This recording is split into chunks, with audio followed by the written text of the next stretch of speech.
पाण्याच्या भटकंतीसाठी नीलगाय शेतकऱ्यांच्या घरात घुसली।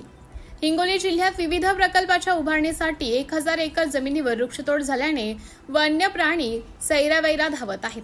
हिंगोली तालुक्यातील खांबाळा येथे एक नीलगायने पाण्याच्या शोधासाठी एका शेतकऱ्याच्या घरात प्रवेश केल्याने एकच खळबळ उडाली आहे। हिंगोली तालुक्यातील दिग्रस, कराळे, दाटेगाव, राहुरी शेत शिवारात येथील शेकडो एकरावरील माळरानावर जे काही जंगल होतं त्या जंगलात बरेच प्राणी वास्तव्य करत होते, पण ते जंगल नष्ट झाल्याने वन्य प्राण्यांवर मोठे संकट आले आहे। दिग्रस, कराळे, दाटेगाव, राहुरी या शेत शिवारात फार मोठ्या प्रमाणात वृक्षतोड झाल्याने या मार्गात राहणारे वन्य प्राणी, वानर, हरिण, रोही स्वतःचा जीव वाचवण्यासाठी सैरावैरा धावत आहेत। असाच एक प्रकार नुकताच खांबाळा येथे एका नीलगाईने एका शेतकऱ्याच्या घरामध्ये प्रवेश केल्याने एकच खळबळ उडाली आहे।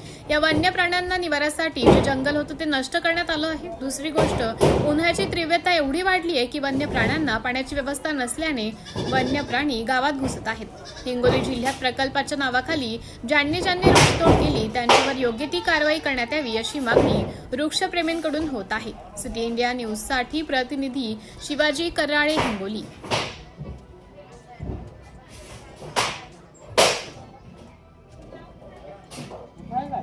मोठा आहे